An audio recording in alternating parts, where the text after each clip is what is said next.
અને કીધું કે એક સન્ડે સ્કૂલમાં નાખવા માટે અને એક આઈસ્ક્રીમ ખાવા માટે જગ છૂટ્યા પછી, બરાબર. એટલે બહુ જ આનંદિત હતો અને દોડતો જતો હતો. પછી 11 વાગ્યે પડી ગયો અને પછી એક મુઠ્ઠી ખુલી ગઈ અને એક જે 10 રૂપિયાનો સિક્કો હતો ને આમ રગડતો ગટરમાં જતો રહ્યો. પછી હવે એને વિચાર્યું કે હવે શું કરવું, કારણ કે મમ્મીએ કીધું એક 10નો સિક્કો આઈસ્ક્રીમ ખાવા માટે અને એક 10નો સિક્કો સન્ડે સ્કૂલમાં દાનમાં નાખવા માટે. બહુ વિચાર્યું પછી કે પ્રભુ તારો સિક્કો જતો રહ્યો કે એટલે ઘણી વખત એવું થાય કે પ્રભુ હવે તારો સમય જતો રહ્યો, અમારે તો હવે જવાનું છે. પણ હું બહુ સમય નહીં લઉં, સમયને બી ધ્યાનમાં રાખીશ. પણ આવો આપણે પ્રભુના વચનો તરફ આપણે દ્રષ્ટિ કરીએ અને પ્રાર્થનામાં નમીએ. પ્રભુ તમારા વચનો દ્વારા અમારી સાથે વાત અને વ્યવહાર કરો. પ્રભુ અમારા હૃદયનો તમે લીધો અમારી પ્રાર્થના છે. અને પ્રભુ આજનો સમય અમારા માટે એક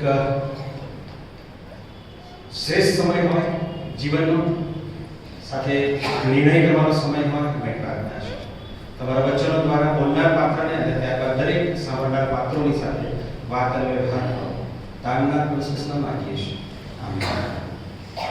શાસ્ત્ર 39મા અધ્યાયમાંથી આપણે કેટલીક બાબતો જોવા માંગીએ છીએ અને થોડીક ઉતાવળ પણ કરીશ, ઝડપ પણ કરીશ. અને બહુ આનંદ થયો, બધાની પાસે મોટાભાગના બધાની પાસે બાઇબલ હતું અને માટે બાઇબલ તમે ચોક્કસ રીતે ખોલશો.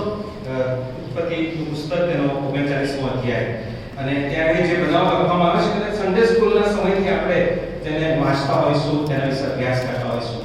પણ આજે એક નવા દ્રષ્ટિકોણથી, નવા એંગલથી તેનો ખુલાસો આપણે કરવા માંગીએ છીએ અને સમજવા માંગીએ છીએ. શાસ્ત્ર ઉત્પત્તિ અને તેનો 39મો અધ્યાય ત્યાં યુસુફની વાત લખવામાં આવી છે. યુસુફને એના ભાઈઓ એ પોટીફાર નામનો જે મિસ્રી એક અધિકારી હતો અને વેચી દે છે.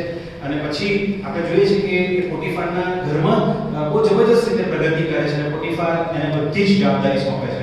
અને ત્યારબાદ પોટીફારની જે સ્ત્રી હતી એની સાથે દુર્વ્યવહાર કરવાની વાત કરે છે અને એ યુસુફ એની સાથે સહમત થતો નથી અને પોટીફારની સ્ત્રી એની સાથે ક્યાંક બળજબરી કરવાનો પ્રયત્ન કરે છે, પણ પોતાનું કપડું મૂકીને ભાગી જાય છે અને પછી એની પર ખોટો આક્ષેપ મૂકવામાં આવે છે. અને આપણે જોઈએ છીએ કે યુસુફને ત્યાં કેદખાનામાં નાખવામાં આવે છે અને કેદખાનામાં પણ ઈશ્વરની કૃપા દ્રષ્ટિ તેની પર હોય છે અને પછી કેદખાનામાં પણ એ મુખ્ય વ્યક્તિ બને છે અને એ રીતે મોટી જવાબદારી પ્રભુ તેને સોંપે છે. આખી બાબત ત્યાં લખવામાં આવી છે. અને આ બાબત આપણે કઈ રીતે મને તમને અત્યારના સમયમાં આપણા જીવનના વ્યવહાર બાબતોમાં આપણને સ્પર્શે છે, પ્રભુ વચન કઈ રીતે મને ને તમને એ લાગુ થાય છે અને અત્યારના 21મી સદીના સમયમાં કઈ રીતે આ વચન તમારી સાથે વાત અને વ્યવહાર કરે છે. આ બાબતને આપણે કંઈક જોવા માંગીએ છીએ. 3 બાબતો આપણે જોઈશું. પ્રથમ બાબત જો આપણે જોઈએ તો યુસુફ નું આપણે કહ્યું એ પ્રમાણે કે એ એના ભાઈઓને વેચી દે છે અને પોટીફાર એને ખરીદી લે છે. એ સમયની અંદર આવી ખરીદી થતી હતી, લેવેચ થતી હતી. અત્યારે આપણને કદાચ એ સ્વીકારવું અઘરું લાગે, અમાનવીય લાગે, પણ એ બાબત ત્યાં કરવામાં આવતી હતી અને અમાનવીય બાબત ચોક્કસ રીતે હતી. પણ જ્યારે આ પોટીફાર એને ખરીદે છે ત્યારે જો જોઈએ તો 39મો અધ્યાય અને 3જી કલમ, પછી 4થી કલમ અને 6થી કલમ માં જોઈએ તો શું લખ્યું છે? અને તેને શેઠે જોયું કે યહોવા તેની સાથે છે અને જે પણ તે કરે છે તેમાં તે સફળ થાય છે. પછી યુસુફ તેની દ્રષ્ટિમાં કૃપા પામ્યો, તેને કારભારી ઠરાવ્યો અને સગળું તેને તેના હાથમાં સોંપી દીધું. બધું જ પોટીફારે તેને સોંપી દીધું. 6ઠી કલમ જો જોઈએ તો ત્યાં આગળ લખ્યું છે કે પોતાનું જે હતું તે સર્વ યુસુફને સોંપ્યું. તે અન્ન ખાતો હતો અને તે વિના એટલે તે સિવાય પોતાનું શું છે તે કંઈ પણ જાણતો નહોતો. એટલી બધી જવાબદારી, પૂરેપૂરો વિશ્વાસ, એ ટ્રસ્ટેડ હિમ, એની પર એને વિશ્વાસ મૂક્યો. અને આ લખ્યું છે એટલી મોટી સાક્ષી લખી છે કે પોટીફાર ત્યાં ફક્ત જમવા માટે આવતો હતો, બીજું બધું જ એનો આખો વ્યવહાર, એનો ધંધો, બધું જ એ બહુ મોટો અધિકારી હતો. બધું જ એને યુસુફને સોંપી દીધું. પણ જ્યારે પોટીફાર યુસુફને પ્રથમવાર મળ્યો છે ત્યારે શું થયું હશે? એ તો એને કઈ રીતે લાવ્યો હતો? એક ગુલામ તરીકે લાવ્યો. યુસુફની સાથે ત્યારે કોઈ નહોતું, બધી નકારાત્મક બાબતો હતી. એક ગુલામ હતો, કોઈ નામ એનું હતું નહીં.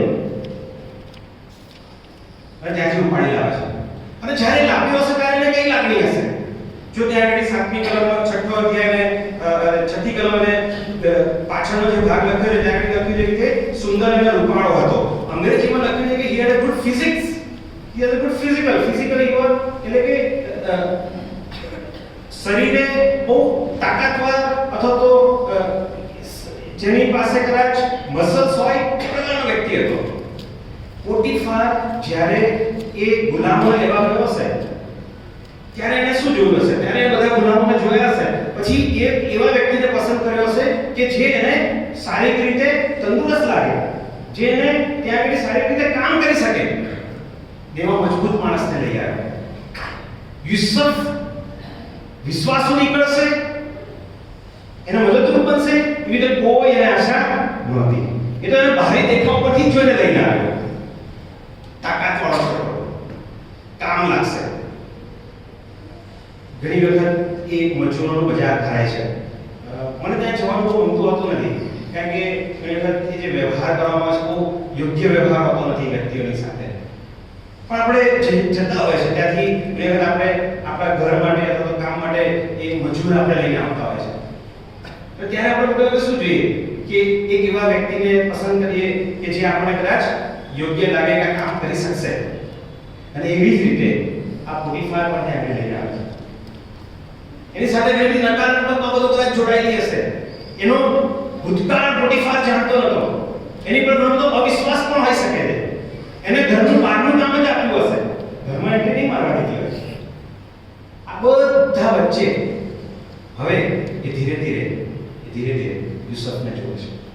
પોટીફાર એક અધિકારી હતો અને લશ્કરનો અધિકારી, જે ઓરિજિનલ ભાષા જેમાં લખવામાં આવ્યું એ મોટી પલટનનો અધિકારી હતો. બધા એની સાથે સૈનિકો અને નોકર અને ચાકરો કામ કરતા હશે. પણ બધા વચ્ચે એટલે એની આંખ ટ્રેન્ડ હશે, એ ટ્રેન વ્યક્તિ, અનુભવી વ્યક્તિ હતો અને થોડા વખતમાં એ યુસુફને ઓળખી શક્યો. શારીરિક રીતે મજબૂત બાંધાનો વ્યક્તિ હતો. એની પ્રથમ મુલાકાત હતી, પ્રાથમિક મુલાકાત હતી, પણ ત્યારબાદ ધીરે ધીરે સમજી શક્યો કે આ વ્યક્તિ બીજા બધા કરતા અલગ છે. ઇઝ ડિફરન્ટ, વિશ્વાસ યોગ્ય છે અને ઈશ્વરનો હાથ તેની પર છે. અને પછી ધીરે ધીરે એને બધી જ જવાબદારી સોંપે છે. અને ત્યાં સુધી આપણે જોયું એ પ્રમાણે બધી જ જવાબદારી, આખા ઘરની જવાબદારી એને સોંપી. યાદ રાખો, યુસુફ હજી પણ એક જુવાન હતો. He was young. જુવાન વ્યક્તિ હતો. એના કરતા વધારે સિનિયર એવા ગુલામો, સિનિયર એવા કામ કરનારાઓ, નોકર, ચાકર બધા જ હશે. બધાને મૂકી દઈને પોટીફાર કોને પસંદ કરે છે?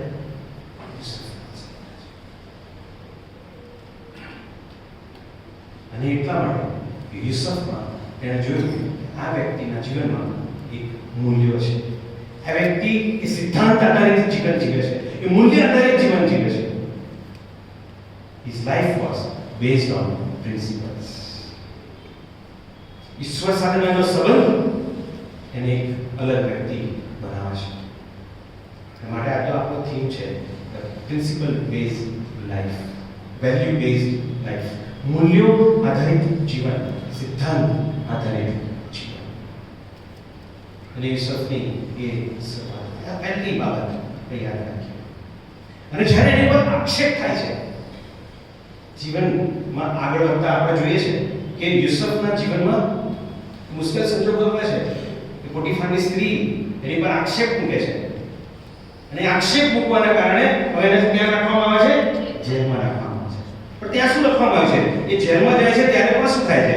જો 21મી કલમમાં આપણે જોઈએ, 39મો અધ્યાય અને 21મી કલમમાં જોઈએ તો ત્યાં પણ યહોવા યુસુફની સાથે હતો, તેને દયા કરી અને કેદખાનાના દરોગાની દ્રષ્ટિમાં કૃપા પામી. 22મી કલમ, જે કેદીઓ હતા કેદખાનામાં તેઓ સર્વને દરોગાએ યુસુફના હાથમાં સોંપ્યા અને તે તેમને કામ કરાવતો હતો. 23મી કલમ, કેદખાનાનો દરોગો તેને સોંપેલા કંઈ પણ કામ પર દેખરેખ રાખતો નહોતો. બધો જ વિશ્વાસ દરોગાએ પણ યુસુફ પર મૂક્યો. એ જેલખાનામાં ગયો ત્યારે પણ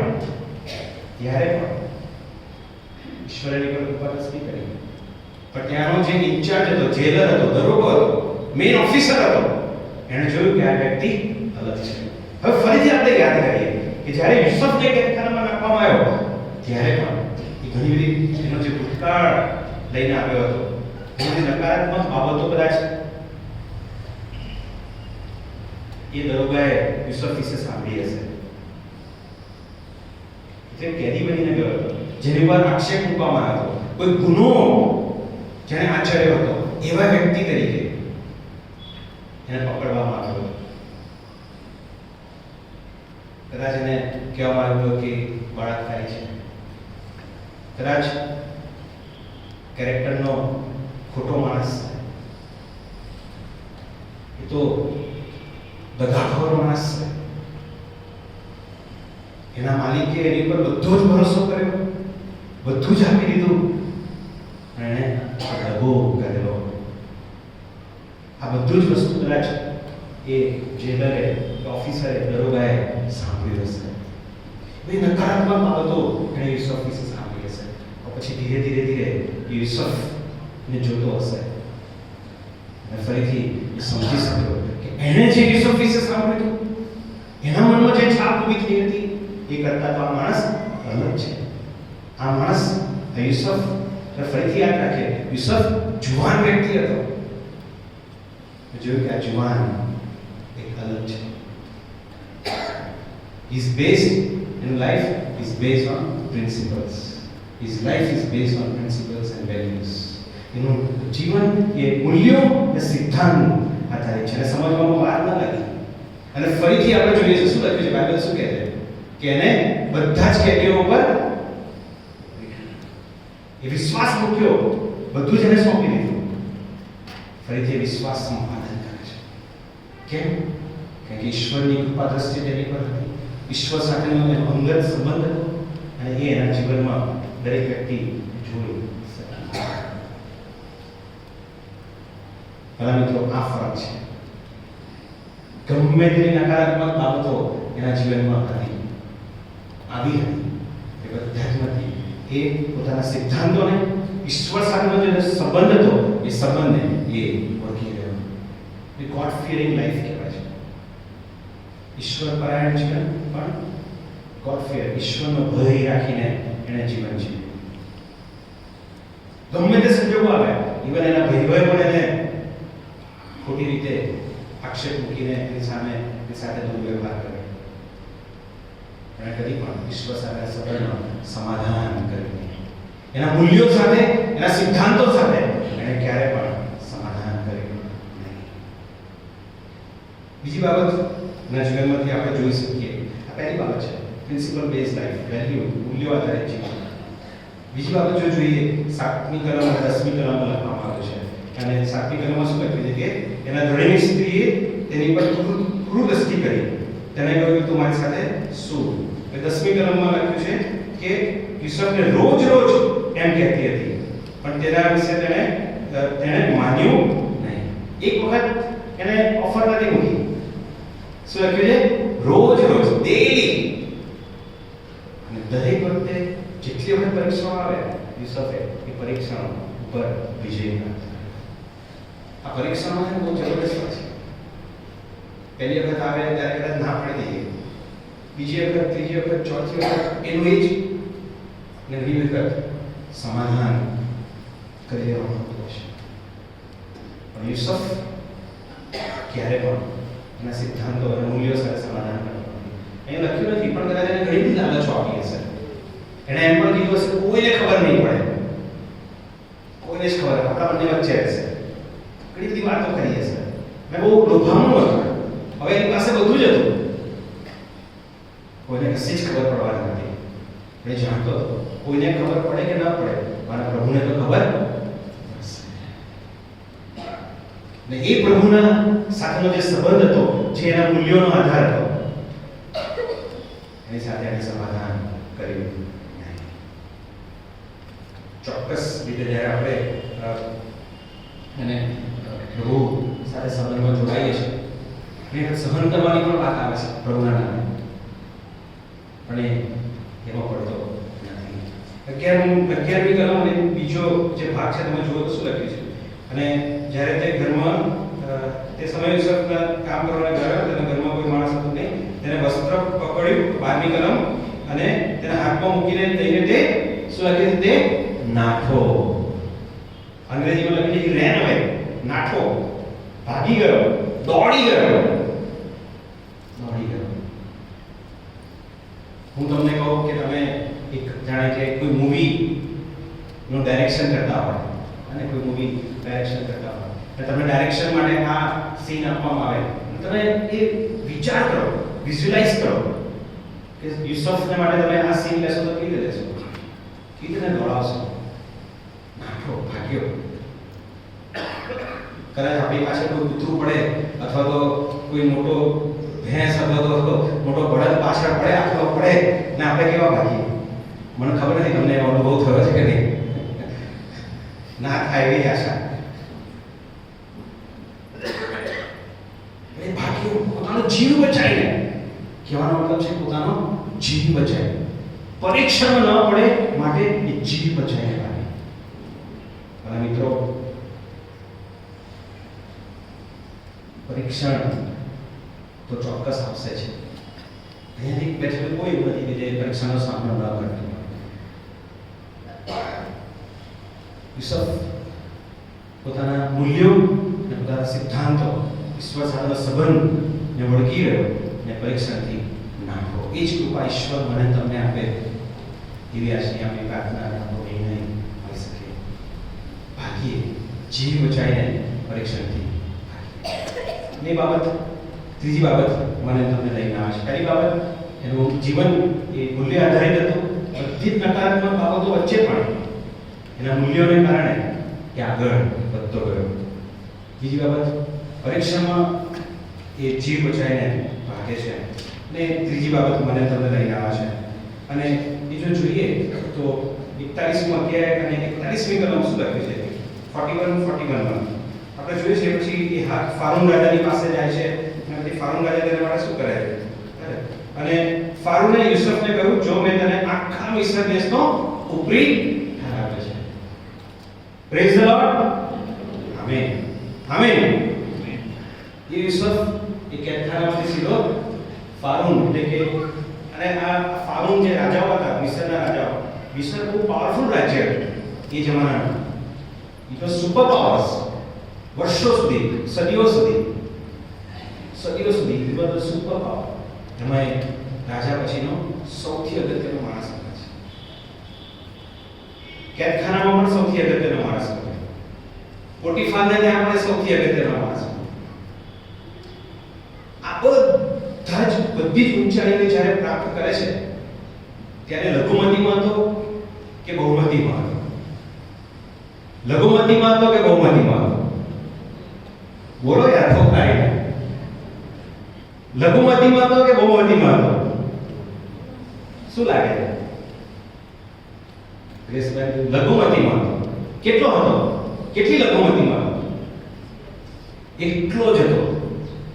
He was all alone. યાદ રાખીએ, he was all alone. એકલો હતો. હું અને તમે ઘણી વખત ખ્રિસ્તી સમાજ તરીકે કમ્પ્લેન કરીએ છીએ, તો લાગણી અનુભવી છે, અમે તો લઘુમતીમાં છીએ અને અમારી ઉપર બહુ બધી સતાવણી થાય, વિરોધ થાય, અમને કચરી નાખવામાં આવે, અમારી સાથે બહુ બધા દુર્વ્યવહાર થાય. થઈ શકે છે, થાય છે, બે મત નથી.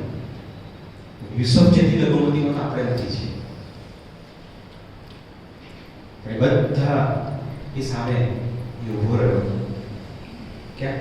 કારણ કે ઈશ્વરનો ભક્ત હતો, અને ઈશ્વરના મૂલ્યો આધારિત જીવન તે જીવ્યો, અને સિદ્ધાંત આધારિત જીવન જીવ્યો, અને ઈશ્વરે એને ક્યાં પહોંચાડ્યો એવું મને તમે જાણીએ છીએ. આપણી આસપાસ ગમે તેટલો વિરોધ થાય, પણ જો હું અને તમે પ્રભુ ઈસુ ખ્રિસ્તના વ્યક્તિઓ તરીકે, શિષ્યો તરીકે જે દાવો હું અને તમે કરીએ છીએ ખ્રિસ્તી હોવાનો, ખ્રિસ્તી મંડળી તરીકે જો મૂલ્ય આધારિત જીવન જીવવાનું ચાલુ રાખીશું, એ સિદ્ધાંત આધારિત જીવન જીવવાનું ચાલુ રાખીશું, તો ગમે તેટલી લઘુમતીમાં હોઈશું, ગમે તેટલો વિરોધ તમારી આસપાસ હશે, પ્રભુ માનવ તમારું રક્ષણ કરશે. રક્ષણ કરશે એટલું જ નહીં, એ બધા જ પ્રભુના શિષ્યો, પ્રભુ ખ્રિસ્તના સમુદાયનું મારું અને તમારું માન હશે. ઊંચાઈઓ સર કરી શકીશ. પ્રભુ મને તમને એ શ્રેષ્ઠ આપશે, શ્રેષ્ઠ ઊંચાઈઓ આપશે, શ્રેષ્ઠ પ્રગતિ આપશે. મારા બાળકોને, મારા જુવાનોને, મારા પ્રત્યેક ભાઈ અને બહેનને પણ સર્વને પ્રભુ એ શ્રેષ્ઠ ઊંચાઈ આપશે. પણ વસ્તુ એ છે કે ઈશ્વર સાથેના સંબંધમાં આપણે સમાધાન કરીએ નહીં. એ આપણા મૂલ્યો સાથે, ખ્રિસ્ત મૂલ્યો સાથે આપણે સમાધાન કરીએ નહીં. એ ખ્રિસ્ત સાથેના સિદ્ધાંતો છે તેમાં આપણે સમાધાન કરીએ નહીં. મંડળી અને ખ્રિસ્તી સમુદાય એ સૌથી મોટી જો ઉણપ હોય તો આપણે સમાધાન કરીશું. મૂલ્યો સાથે, એ સિદ્ધાંતો સાથે આપણે સમાધાન કરીશું. આપણે કદાચ કહી શકીએ કે ના, અમે તો પ્રભુ સાથે આટલું બધું કરીએ, પણ એ ધર્મક્રિયાઓ કરીએ છીએ. ઈશ્વર સાથેનો જે સંબંધ છે, મૂલ્ય આધારિત જે જીવન છે, ઘણી વખત આપણે શું કરીએ ખબર કે ઈશ્વર સાથેનો જે સંબંધ, મૂલ્યો આધારિત, સિદ્ધાંત આધારિત જીવન છે, એમાં આપણે સમાધાન કરી લઈએ છીએ. પણ આજુબાજુની જે કદાચ પ્રાથમિક બાબતો જે નથી, જે સેકન્ડરી છે, જે ગૌણ છે, એની પર આપણે વધારે ફોકસ કરીએ છીએ. આપણે ભક્તિ પરફેક્ટ કરીએ નહીં. જો ઊંચું નીચું થયું ને ક્યાંક, એકાદ પ્રાર્થના જો આમ તેમ થઈ ગઈ ને, ઓ બાપરે, પાળક સાહેબની તો આઈ બની, કમિટી સુધી જતી રહેવા, કેટલાક તો પાછા છે ઉપર સુધી બી જતા રહે. અમુક ચર્ચમાં એવું એવી પ્રણાલિકા છે કે આ ડેકોરેશન રાખના બુધવાર સુધી જ રાખવું. તમે રાખ્યું છે કાંઈ સાહેબે કહ્યું કે અમે આવવાના હતા, થેન્ક યુ સો મચ. પણ જો એકાદ દિવસ મોડું થાય અને રહી જાય તો હા, એ ભક્તિ સભાઓ, એ ધર્મક્રિયાઓ, એ ક્રિયાકાંડો, એ ધાર્મિકતા, એ બધી જરૂરી છે, સારી છે, ખરાબ નથી. પણ એનાથી જો પ્રાથમિક બાબત હોય તો ઈશ્વર સાથેનો માનવ તમારો સંબંધ છે, મૂલ્યો છે, સિદ્ધાંતો છે.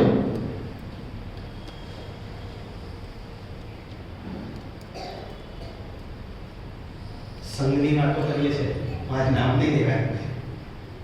સંઘની વાતો કરીએ છીએ, દળની વાતો કરીએ છીએ. આ સંઘ અને દળ અને એ બધા જેટલું નુકસાન ખ્રિસ્તી મંડળીને કર્યું છે ને, એના કરતાં વધારે કંઈક ઘણું નુકસાન ખ્રિસ્તી મંડળીએ જ ખ્રિસ્તી મંડળીને કર્યું છે. કારણ કે મૂલ્યો અને સિદ્ધાંતો સાથે આપણે સમાધાન કરીશું. યુસુફ એકલો જ હતો, ઓલ અલોન.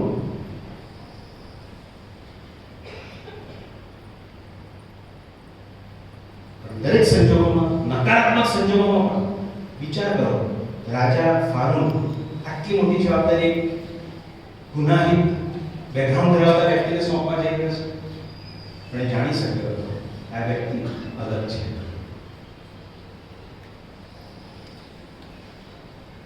બધા મુશ્કેલ સંજોગોમાં ક્યારે પણ તેણે ઈશ્વરને ફરિયાદ કરી નહીં. એણે પોતાના સિદ્ધાંતોને મૂકી દીધા નહીં. ગમે તેટલા સંજોગો વિપરીત આવ્યા ને, સિદ્ધાંતોની સાથે ત્યારે પણ સમાધાન કર્યું. મૂલ્યોની સાથે કદી પણ સિદ્ધાંત સમાધાન કર્યું નહીં. હારી ગયો નહીં, પ્રભુને ફરિયાદ કરી નહીં. પ્રભુ મેં તો બધું જ સારું કર્યું, પણ તે તો બધું જ ખોટું કર્યું. પ્રભુ તેના વચનો સમજવા માટે મને તમને ત્રણ બાબતો. પ્રથમ બાબત, જ્યારે પણ પોટીફારની ઓળખાણ થઈ, બરોગાની ઓળખાણ થઈ, ફારૂન રાજાની ઓળખાણ થઈ, ત્યારે યુસુફની પાસે એવું કશું જ નહોતું વ્યક્તિગત રીતે બતાવવાને માટે કે તે શ્રેષ્ઠ વ્યક્તિ છે. પણ દરેક વ્યક્તિના સંપર્કમાં આવ્યા બાદ સમજી શકી કે આ મૂલ્યો આધારિત, સિદ્ધાંત આધારિત, ઈશ્વર પરાયણ, ઈશ્વરને બીક રાખીને જીવનાર વ્યક્તિ છે. બીજી બાબત, પરીક્ષાઓની સાથે સમાધાન કરતા નથી. ત્યાં ડિસ્કશન કરવા બેસતો નથી, પણ ભાગી જાય છે. નાઠો પરીક્ષાઓથી નાસી હતી, જીવ બચાવીને ભાગી. ત્રીજી છેલ્લી બાબત, લઘુમતી બાબત. એકલો જ હતો, એકલો હોવા છતાં પણ એણે પોતાના સિદ્ધાંતો અને મૂલ્યો ઈશ્વર સાથે સંબંધમાં ક્યારે પણ સમાધાન